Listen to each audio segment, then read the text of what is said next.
I want to keep this going. We are joined with Shobhan Saxena. Shobhan is gracious to join me at the last minute. He's a Sao Paulo based journalist reporting on trade, culture, music, and of course, football. He is now working. I have to change this bio for you. Your career is different now. Please tell us. You're still working in Brazil, but you're working in Brazil covering Brazilian politics, but you also cover Indian politics. I definitely need to change this bio.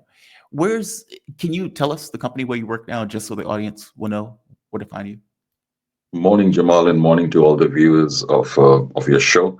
Yeah, I'm now correspondent for DD India, which is the India's public broadcaster. It's like the BBC or PBS in UK and US. And I'm the correspondent here covering Brazil and covering Latin America for this channel. Okay. Thank you. I appreciate that. And just so the audience know, you also work with Indian Express, Times of India, The Hindu, The Wire. So you have an extensive career in journalism, covering topics of Brazil and covering topics in India. So, all right. Dramatic events last night, to put it mildly. Indian planes hit targets in Pakistan.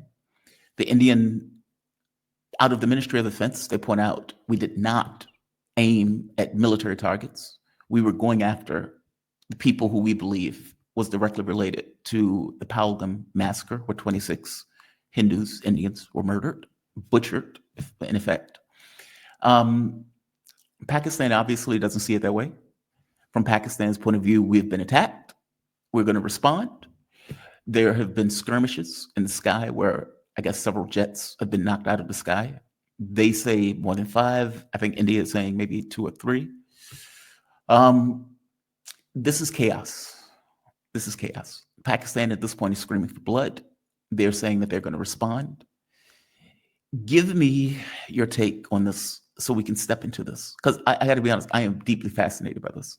Because both sides are saying very different things, and like dramatically different things. There doesn't seem to be even a basis of agreement on reality of what takes place. Pakistan is going so far as saying this might have been a false flag in order for India to justify an attack on Pakistan, which is pretty astonishing. India would say our people have been attacked by terrorist groups. Pakistan have worked with plenty of terrorist groups over the years, so this is not necessarily a shocking thing. And we are going after those groups. Give me your take on what took place last night, so we can step into the story further. Thanks again for the invite, Jamal. And I think last week we had a discussion and we discussed about there's going to be an Indian response for certain, and it happened yesterday. So this attack it's not on Pakistani army or Pakistani military installations, but attack on terrorist organizations as per the Indian government, which operate inside Pakistan. Right. Okay, this is happening in the light of the attack on tourists on 22nd of April in the city of Pahalgam in the state of Jammu and Kashmir. 5 gunmen or 6 gunmen appeared out of nowhere from the woods, and they segregated people in the name of religion, Hindus on one side, Muslims on the other side, and they shot dead 26 men, 25 Indian and 1 Nepali citizen.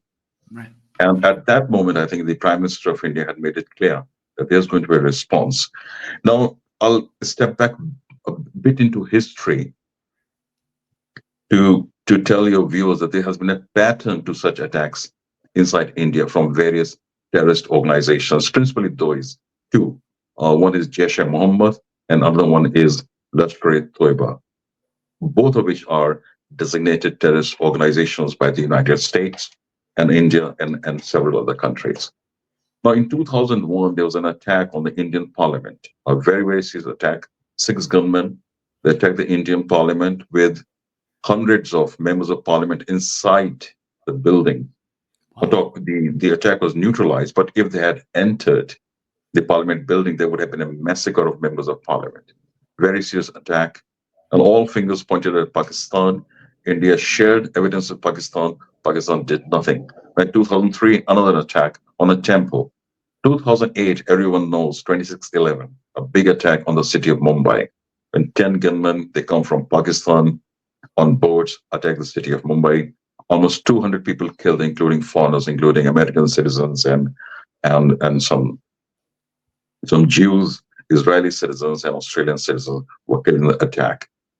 After that attack, India gave a lot of evidence to Pakistan about involvement of Lashkar-e-Taiba, which is based in the state of Punjab in Pakistan. And Pakistan did some formalities, um, appearing if they're taking action. Nothing was done. Lashkar-e-Taiba continues to operate with impunity from Pakistan. Also, very interestingly, the one of the main planners of the attack was David Coleman Headley, a Pakistani American. His father is Pakistani, his mother is American. Right now, he's a prisoner in Chicago or Michigan somewhere. He was one of the perpetrators, and he openly admitted that he was trained by Lashkar-e-Toiba at the same place which was attacked last night by the Indian Army. So I'm giving you this history. There has been a pattern of attacks, terrorist attacks, very serious, very big attacks in India, perpetrated by these groups which operate with immunity inside Pakistan. Now, this attack on the 22nd of April, after the attack, India again pointed finger at Pakistan, and Pakistan said, "Oh, you're not sharing any evidence." And there was a lot of talk about false flag by journalists like Najam Sethi, who's not a journalist anymore. He's become a full-time operator of the Pakistani establishment. And without offers, now if you say if it's a false flag operation, the onus on you to offer evidence is the onus is not on the Indian side to offer evidence without offering any evidence. So Pakistan's policy has been to send terrorists inside India or help the terrorists operating in Kashmir, help them with money, with arms, with training, and then deny involvement. Say, "Oh, we have nothing to do with this. These are freedom fighters." We have heard this for a long time.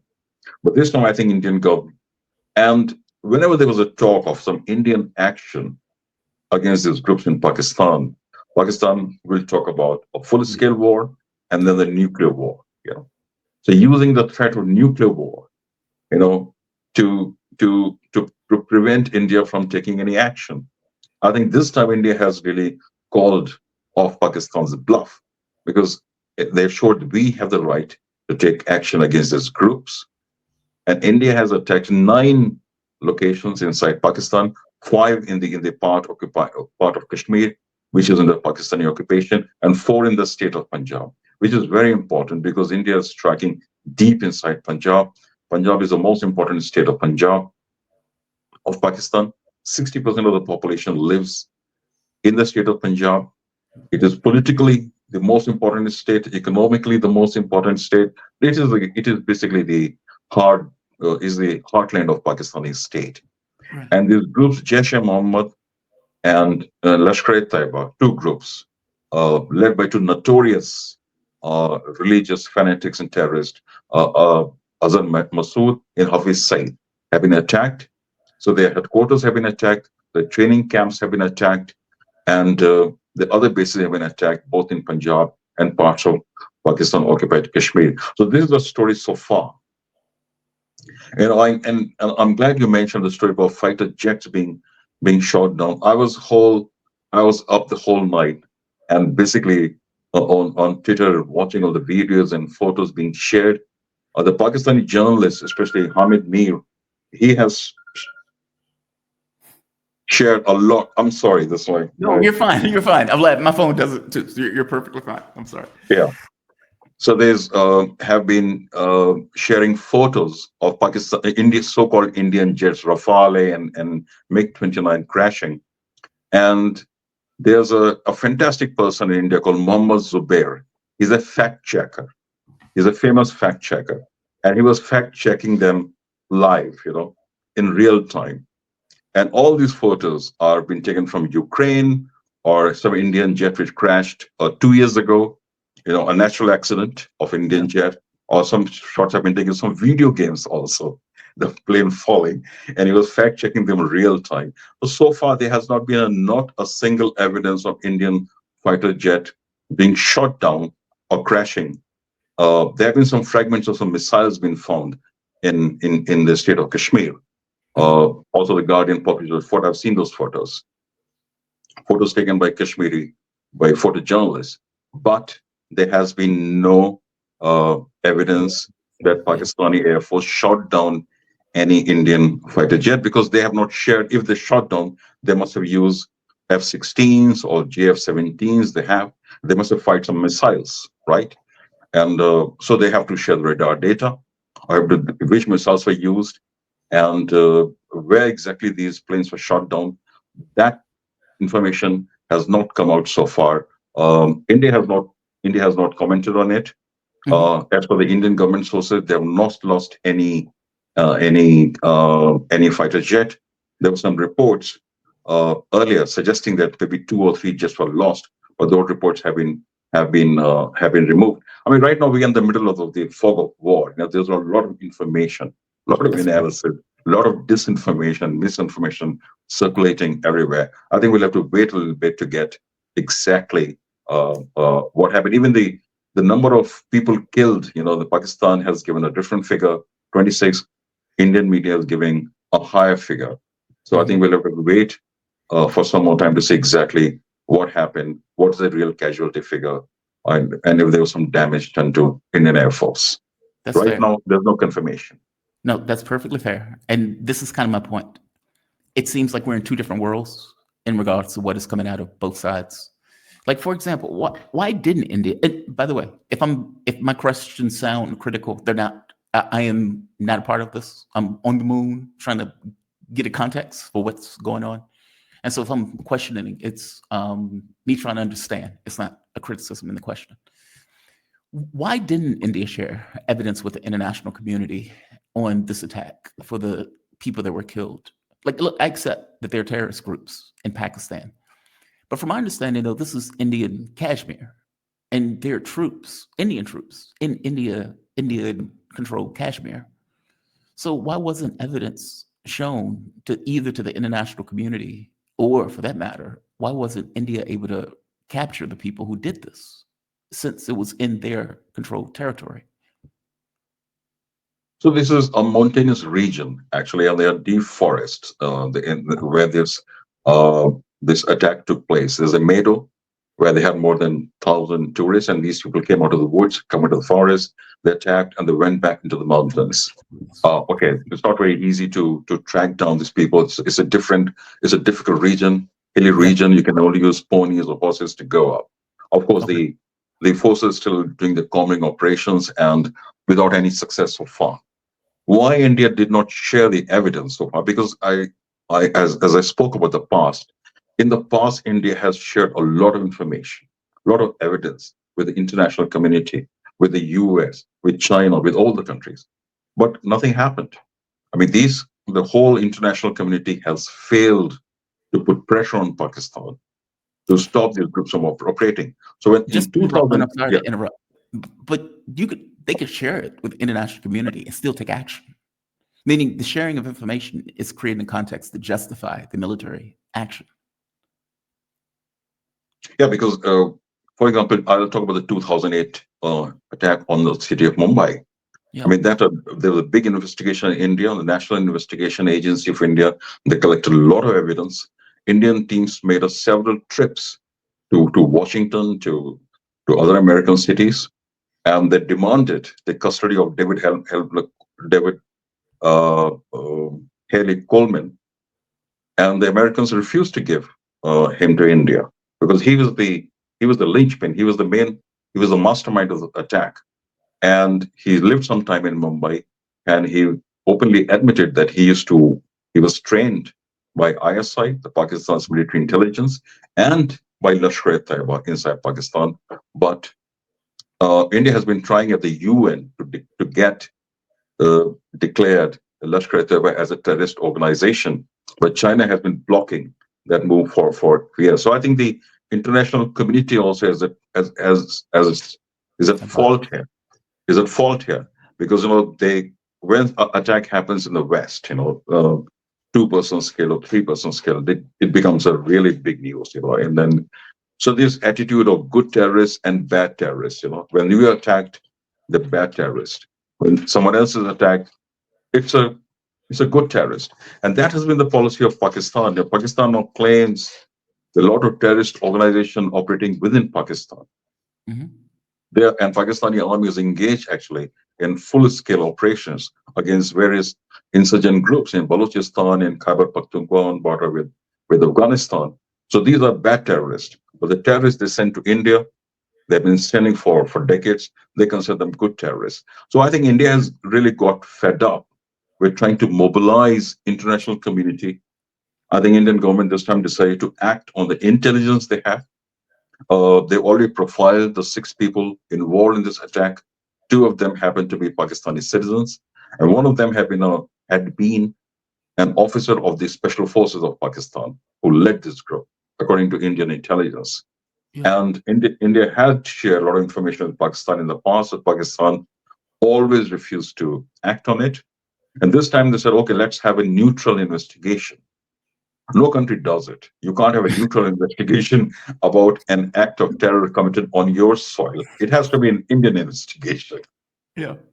In fact, in the past, I mean, there was a terrorist attack in the city of Pathankot in the state of Punjab, and India invited the Pakistani investigation to join their own investigation. They came, went back, and said, "Okay, there's nothing to it." So, so I think this India has been through so much in terms of constant terrorist attacks, They're fed up. collecting evidence, investigation, giving it to Pakistanis, giving it to international community, and nothing happens. And when there's a tension between India and Pakistan, the international community, oh, please de-escalate. There's a Yeah. threat of nuclear war. They've been fighting a war in Ukraine for 3 years. Russia has nuclear weapons. It's a proxy war with NATO actually. NATO has nuclear weapons, but there's a war going on, and NATO has been pumping billions of dollars they have pumped in Ukraine, and there's no threat of nuclear war. When U.S. provokes China around Taiwan, there's no threat of nuclear war. But when there's a something happens between India and Pakistan, I think, oh, there's a threat of nuclear war. Let's intervene and stop these countries from fighting. Of course, I'm not advocating or suggesting there should be a war. There should be Yeah. no conflict. There should be conventional war between India and Pakistan is going to be a disaster. Let's not even talk about nuclear war. Let's not go there. There is a So, slight difference. There's a slight difference. It's a proxy war in Ukraine, and when the U.S. is going after China, they're using Taiwan as a proxy. Whereas the fear here is this escalates, and it's look. I agree with your premise, right? I'm an American. The notion that the U.S. is going to have an independent investigation for anything that happens to Americans is nonsense. We wouldn't do it, right? We would take action, and it would be just as belligerent. Our rhetoric will go through the roof, and they would say our intelligence is said. So I'll give you an example. Great example.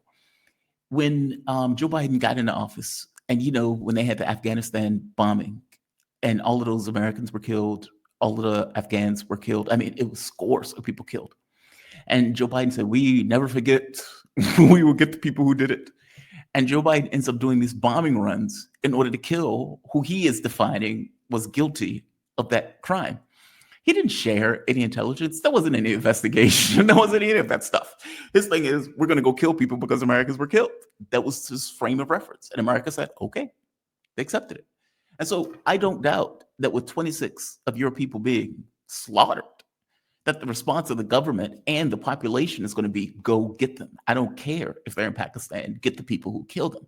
I get it. I totally get it. I understand the premise of it. Um, Escalation. Pakistan is effectively saying we will respond. We will respond in kind. And they are arguing, well, India just killed civilians. And because India just killed civilians, that we ourselves need to also kill Indian civilians in order to balance the scales. Now, this ignores the fact that India has just lost 26 people to a terrorist attack, well, one Nepali, but that 25 people from India were just slaughtered by what India is defining as a Pakistani terrorist network that may be associated in some way with the Pakistani government. Where do you see this going from your take on this? Yeah, I mean, I've seen the statements coming from Pakistan. They said they will retaliate at the time and place of the choosing. It can happen today. It can happen tomorrow. It can happen 1 week from now, 1 month from now. We don't know when and how they're going to retaliate. But given the history in 2019, when there was an attack inside Pakistan, India, in Pulwama, and 42 Indian soldiers were killed, India carried out a strike in Balakot, which is in the Kashmir occupied by Pakistan. And Pakistan had retaliated. Next day, I think within 24 hours, they had retaliated. They sent some planes to India, fighter jets, and they dropped some munition and went back. I don't know if they will retaliate so soon this time, because I think this time the what India has done is unprecedented. Right. Last time was just a strike on a on a launching pad of terrorists, but this time India has a struck at the very heart of this jihadi factory or terrorist factory which exists inside Pakistan. Jaish-e-Mohammed and Lashkar-e-Taiba, these are two groups. It's a known fact. They're very, very close to Pakistan's military establishment. Work very closely with ISI, the notorious intelligence agency of Pakistan, which has its hands everywhere, from in India, in Iran, in Afghanistan, you name it. As I said before, Pakistan has border with three countries: Iran, Afghanistan, and India. And all three countries having a serious terrorism problem, and they point fingers at Pakistan. And for a reason. Last year, I think there was an exchange of missiles between Iran and Pakistan. People have forgotten it. Iran had launched missiles on Pakistan in Balochistan, accusing Pakistan of fomenting low intensity war inside Iran, and Pakistan had retaliated. So I think, Mhm. given all this history, there'll be retaliation from Pakistan. But I heard the statement coming from the Indian government yesterday. If Pakistan retaliates this time, there's going to be Indian response to be much stronger.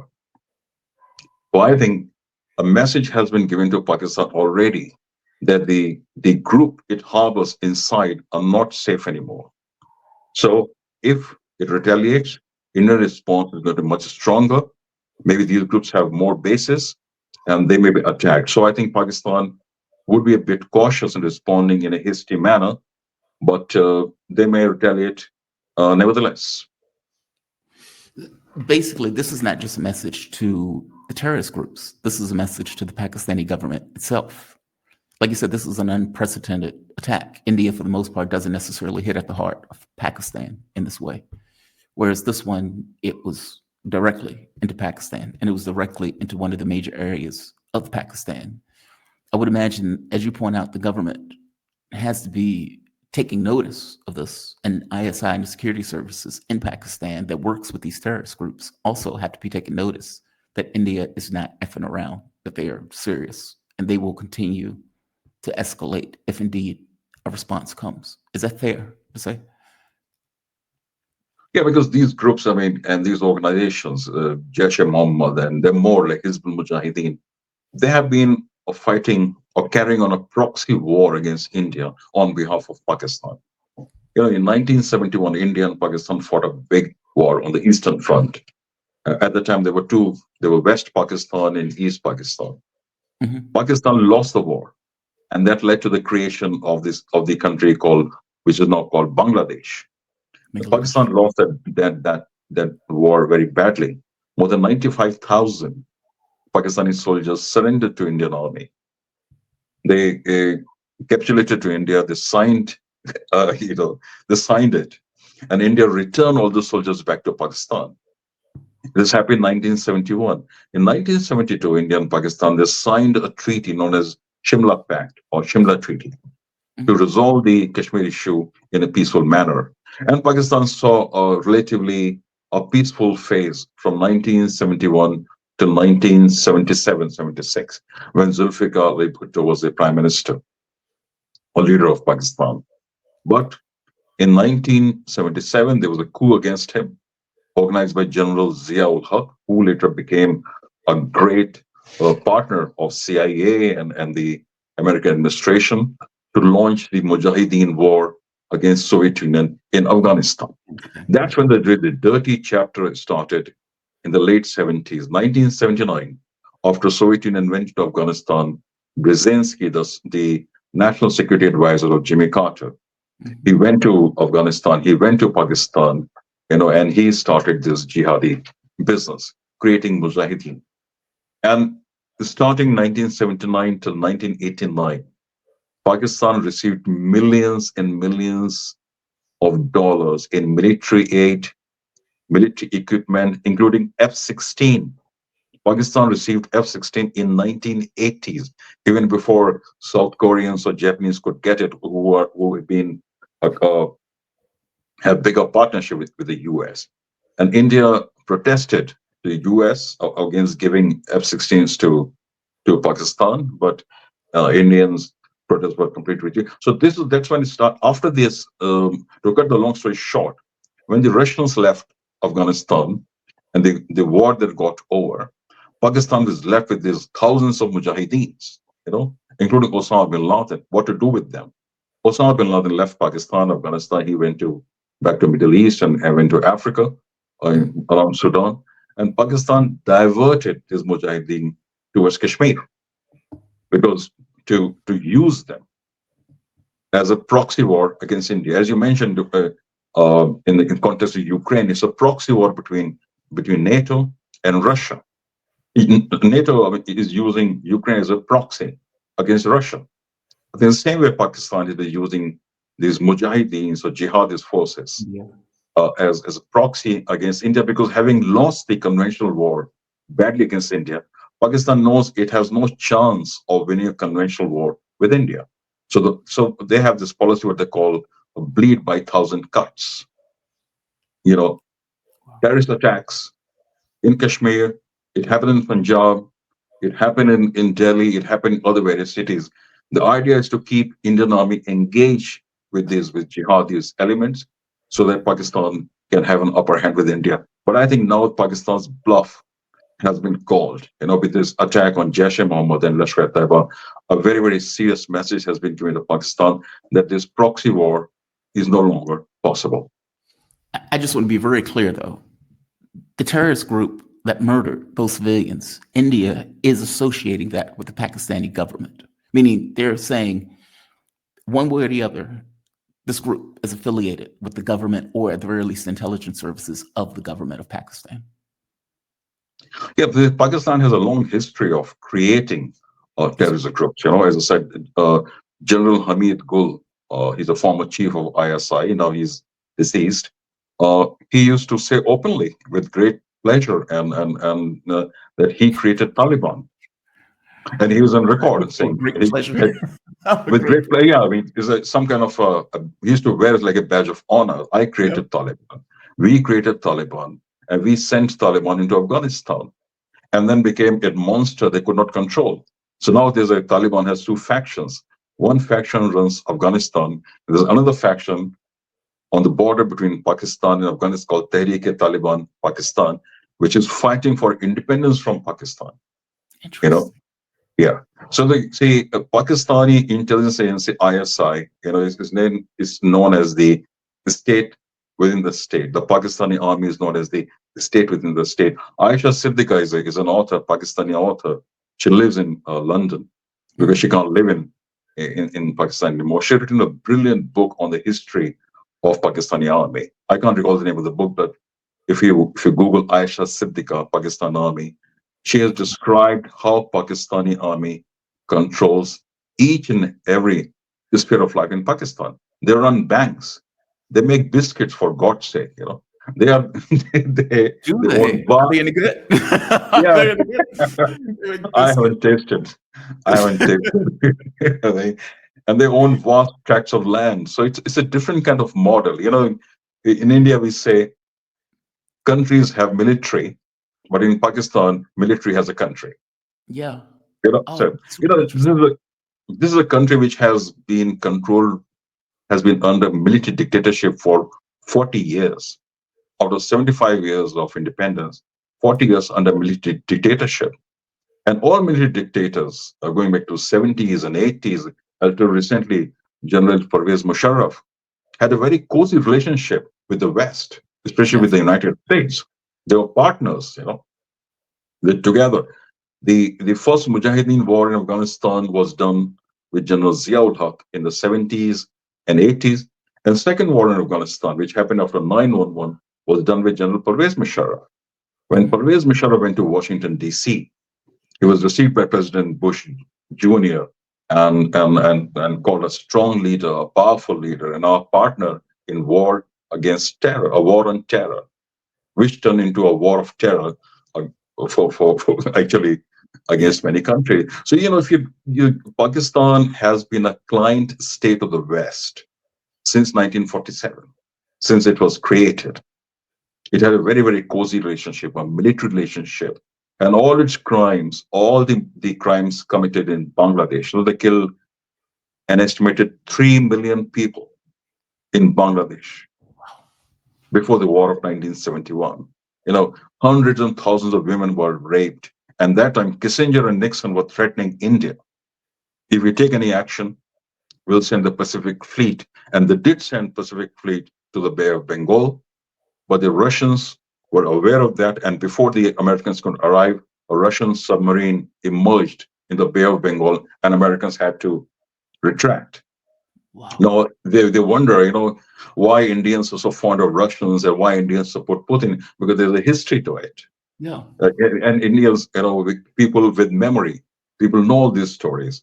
How America has funded, weaponized, given military equipment, you name it. Not anymore. They don't give so much weapons, but they gave a lot of weapons, including F-16. I mean, F-16 was a big was a fourth generator fighter jet in the 80s. Pakistan got that fighter jet in the 80s.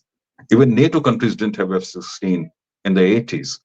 And India protested a lot, say this aircraft is capable of carrying nuclear weapons. But all so I think, given this history of I'm talking about the Pakistani intelligence agencies, which harbors and trains and sponsors these organizations, terrorist organizations, which operate with impunity, have been given a message now that your days of impunity It's over. are over. Okay, that is a message. And I hope Pakistan gets a message and doesn't retaliate. It sounds like you are implicating the US also. Not, I mean, now the relationship is complicated. I was talking about the past in the 70s and 80s, Okay. early 2000s. Yeah. Uh, the US and Pakistan had a very, very cozy relationship. They still have, I mean, and as we talked about in the last discussion we had, when there was a coup against Imran Khan, who was the prime minister of Pakistan for 4 years. Mhm. Also, interestingly, Jamal, uh, not a single prime minister or president in Pakistan has been able to complete his term ever. I've noticed. I've Yeah, noticed. Yeah, they, I've they noticed. fall after 2 years, or they go Yeah. to jail, or they go into exile. Each and every one of them, Nawaz Sharif, Benazir Bhutto, Imran Khan, you name it, not a single prime minister. Zulfikar Ali Bhutto was hanged on fictitious murder charges. His daughter, Benazir Bhutto, was jailed and sent into exile. Nawaz Sharif was sent into exile. He's been sent into exile a couple of times. Then he came back. Imran Khan became prime minister. So this Pakistani army is a kind of the puppet master, which controls, which has controls all politicians, all political parties, with strings. All the strings are with the Pakistani Uh, establishment. In other countries, when you speak about establishment in US, it's the Wall Street, it's the billionaire class, and the I see. intellectual class. But Pakistan is establishment is a military establishment. There's no other establishment in Pakistan. That's it. So, given their importance, it is actually, I was very fortunate to when I was doing. I'm sorry, I'm taking too much of time, but to tell you a You're not. story. You're taking up this is Uh, fascinating, when I and the when I audience seems when I to love yeah when I was doing a master's in political science at Jawaharlal Nehru University in Delhi, I specialized in Pakistan, and I had the privilege of studying under Professor Kaleem Bahadur. it. Mhm. He's one of the foremost experts on Pakistan. He's written 15 books on South Asia and 5 to 7 books on Pakistan. And he's explained brilliantly to us what's wrong with Pakistan. Here it goes. After independence, India started the process of creating institutions. We had the constitution ready by 1950. India became a republic. First election 1951. India created election commission, planning commission, Supreme Court, all the institutions you need to run a democracy. Right. Pakistan did not do anything. They tried to write a constitution for 7 years. They could not finish it. The first Prime Minister, Liaquat Ali Khan, was assassinated. And then military took over. In 1957, 58, the military took over. And one after another military coups. So how Professor Bahadur explained it, the only institution which really works in Pakistan is a military. There are no other institutions because they failed to build institutions. So there are two institutions, the military and the civilian bureaucracy. And they joined hands, civilian bureaucracy and military, to create a military bureaucratic dictatorship. That's how, if you Pakistan, India, after independence in 1950, launched a massive plan for land reforms. India had very big landlords, but the land was taken from them and given to farmers and peasants. Pakistan still has huge landlords who have thousands and thousands of acres of land. They have private prisons in the countryside. They run their own prisons. They have private zoos. It's actually going back into time. And that's a big difference. I'm not saying that as an Indian, but we are very proud to have a working democracy, a functioning democracy, and the institutions we have built. Pakistan failed to build any institutions, and because it doesn't have any institutions, a working institution, it is again and again falling into the trap of military dictators, and those dictators have been propped up and supported, unfortunately, by the West for a very long time. And as Khwaja Asif, who's the defense minister of Pakistan, he openly said on Sky News that we have been doing the dirty work of the US and UK for a long time. And he repeated the same claim on Russia Today. But that's only half truth. Of course, they've been doing dirty work of the West as if they had no agency. They could have said no, but they Right. did not. Right. Right. It's But like, they oh, use these terrorists are only for the West. We haven't yeah, been right. using it for ourselves. Right. Right. Well, Right. but the fact that they created other terrorists to be used against other countries, against Right. India, Afghanistan, Iran, that part of the story they don't tell you. So it's a very sad story for a country, being controlled and run by a military establishment, a country of 250 million people. It's not a small country. It has bigger population than Brazil. It's the third biggest country or fourth biggest country in Asia after China, India, China, Indonesia, and then Pakistan, fourth biggest country in Asia. But that is a situation. I think so. This time the message to this message is not to the terrorist groups which operate from Pakistan, To the but to the government. Pakistani military establishment that you can't do that anymore. If you do that, there are going to be repercussions. And especially, this is the first time since 1971 war with Pakistan that India has hit targets deep inside Pakistan, not in the Pakistan occupied Kashmir, but in Punjab, which is the heartland of Pakistani state. There are some people who say that Pakistan is backed by China and India is backed by America, and that this is also somewhat of a proxy or hybrid conflict in the region that China doesn't want. Um, Give me a take on that. I mean, do you see it in those terms, or are these people projecting their own? They're overlaying the world under this notion of hegemonic control versus multipolarity. Excuse me. That the objective is we want to interrupt BRICS, or at the very least, we want to create a chaos or confusion that China has to deal with that they don't necessarily want to deal with. Are these people projecting their own overlay of the world as if every conflict has something to do with America, or every conflict has something to do with these kind of global powers, as opposed to give it agency to India and Pakistan in this Meaning, is this just about India and Pakistan and the history of India and Pakistan? I think it's only partly true because if you look at the world through the glasses of Cold War mentality, you think this is a big power game and India and Pakistan are pawns in that game.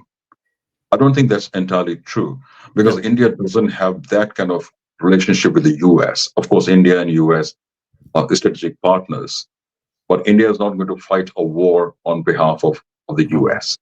Yeah. And US is not going to intervene on behalf of India. It has never done, they won't. And to be fair to Chinese, I think Chinese have never intervened on behalf of Pakistan. India and Pakistan fought a war in 1965. Just 3 years after India had a war with China, China stayed neutral. Right. Again, 1971, China stayed neutral.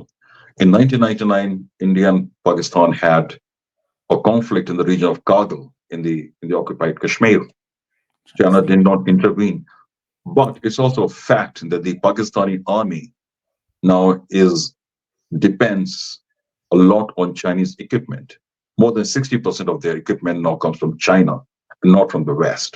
So the Interesting. fighter jets, the howitzer guns, the submarines, ships, China has become the biggest supplier to Pakistani army.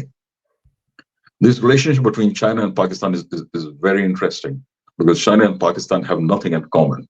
You know, what is it? The commonality is India.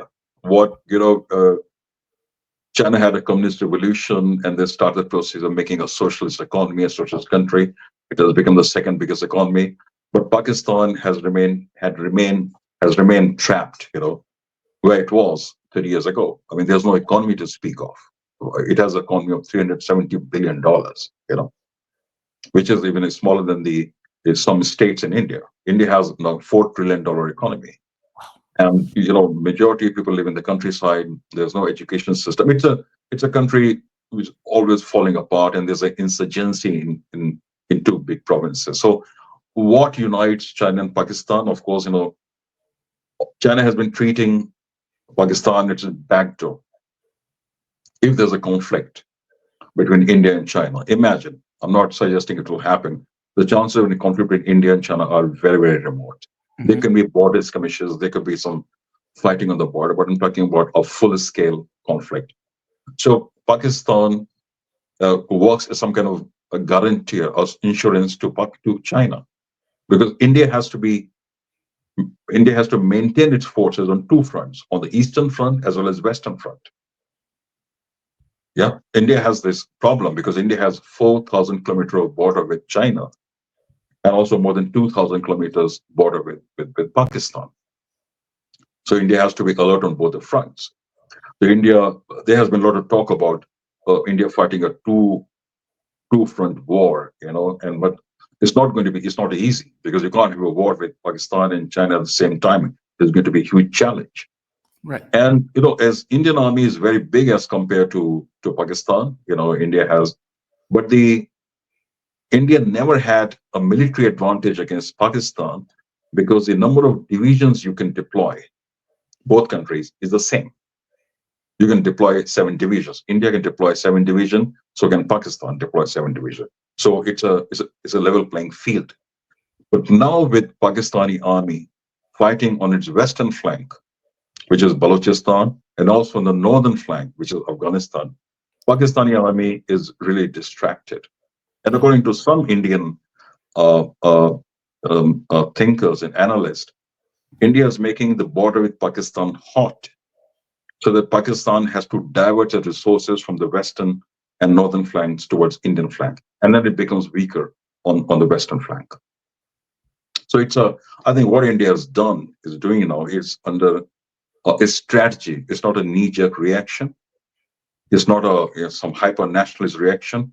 I think this is a well thought of operation against Pakistani army to to make them bleed and also to give them a message that if there's a conflict between India and Pakistan on India's frontier, I think Pakistan will have a problem on its western flank, where it's fighting a full-fledged insurgency. Also, its border with Afghanistan. And interestingly, I think India has also recently established contact with the Taliban government in Afghanistan. And Taliban government in Afghanistan have criticized the attack on tourists in Kashmir. And the people of Afghanistan have made videos that they stand with the people of India, including some top cricket players from Afghanistan who are very, very popular in India. And Yeah. this is India has a good relationship with Afghanistan despite Taliban being in power. And India is doing a lot of business with Taliban. And recently, the Indian official, he went to Kabul, he met with Taliban officials. So I think Pakistan, by escalating the situation, will be entering a danger zone because Pakistan has a lot to lose if compared to India. Do you see this de-escalating, or where do you see this? I mean, because you're right, Pakistan invokes nukes very early. Like before India did anything, they were invoking nuclear war, which on some level indicates that there are, let's say, it implies that they're concerned about their military capabilities in a conventional war. Meaning, it seems There- like they're very concerned that they're going to lose a conventional war, which is the reason why they immediately invoke nukes. Do you see this de-escalating? It will de-escalate. It will de-escalate definitely. I think if you look at the Indian statement yesterday, it was very carefully crafted. This is an operation against terrorist bases inside Pakistan. No civilian facility has been hit.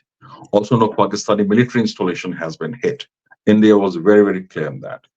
It was a well planned attack, but only against terrorist organizations like Jaish-e-Mohammed and Lashkar-e-Taiba and Hizbul Mujahideen. So, from India, it's very clear India is not interested in escalating the situation. Um, when we're dealing with India and Pakistan, the symbolism is always very important. Okay, Mhm. so India has done something. Pakistan will definitely have to show something to its people that, oh, they always say we have these weapons. We'll do something. They may do something symbolically to show they have retaliated. Because as I said before, the Pakistani army is fighting with the back to the wall. Their Yeah. situation is very, very fragile inside Pakistan. For the first time, the legitimacy and the power of Pakistan Army is being questioned inside Pakistan, and primarily because the role they played in sending Imran Khan To first jail. stripping him of power and sending him to jail. Yeah. So the Pakistani army is in a very, very precarious situation. And if they go for a conventional war, a full scale war with India, they'll they're going to become even weaker and can completely lose Pakistan. So Pakistan can't afford to have any kind of war with India at the moment, conventional war or nuclear war. And I think this talk of nuclear war is in my opinion, is Outlandish. irresponsible talk. It's just irresponsible, loose talk, and there are enough people in Pakistan and some in India also who, at the drop of hat, talk about, oh, there's going to be nuclear war. There's not going to be a nuclear war. I think, Pakistan has 150 nuclear warheads. I mean, that's enough to destroy the world, not to just talk about India. India also has, missiles and nuclear heads. So the whole world can be destroyed. I think there's going to be international intervention. India has been talking to leaders in US, in UK, and China, Mhm. Russia, Saudi Arabia, Iran. India has been talking to everyone.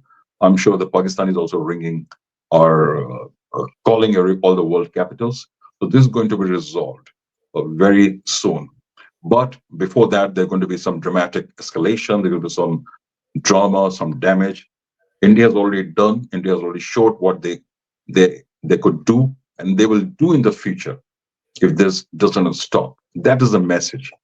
And I hope the Pakistanis Get get the that message. message. They may do some retaliation symbolically, but then I think you will see everyone jumping into it from K.S. Tama to Donald Trump to Vladimir Putin to Xi Jinping. And nobody wants a war. There's a war going on in Europe. There's a war going in the Middle East. I think nobody wants a war in in South Asia. Wow. And there's a global war going on, tariffs. So, Yeah. in given all this scenario, I think the world can't afford to have another war, especially between India and Pakistan.